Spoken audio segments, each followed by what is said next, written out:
कलाम मियां मोहम्मद बख्श आपके सामने पेश कर रहा हूँ, समाअत कीजिए। आप फरमाते हैं अव्वल हमद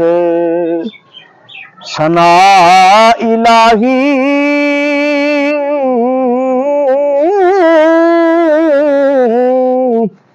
ते जो मालिक हर दा उस दा नाम चितारण वाला किसे भी मैदान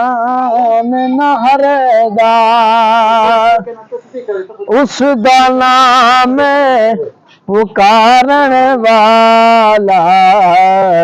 किसे भी मैदान न हरदा ते आप मकानो खाली उस तू कोई मकान ना खाली हर वेले हर चीज मोहम्मद रखदान ते संभाली ते जीवन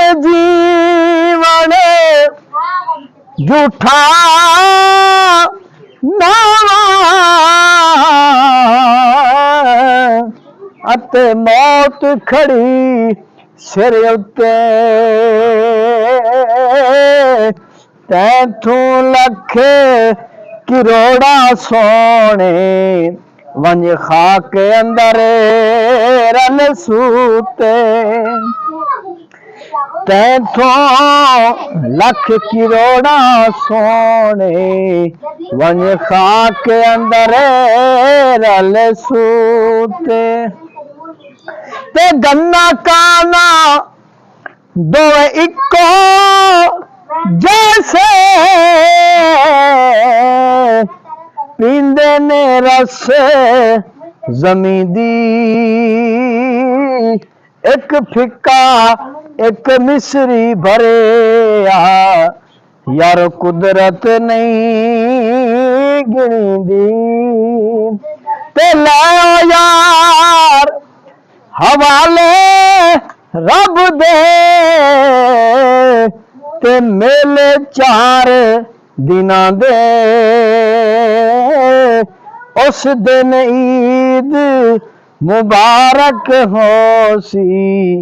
जिस दिन फिर मिलांगे उस दिन ईद मुबारक हो सी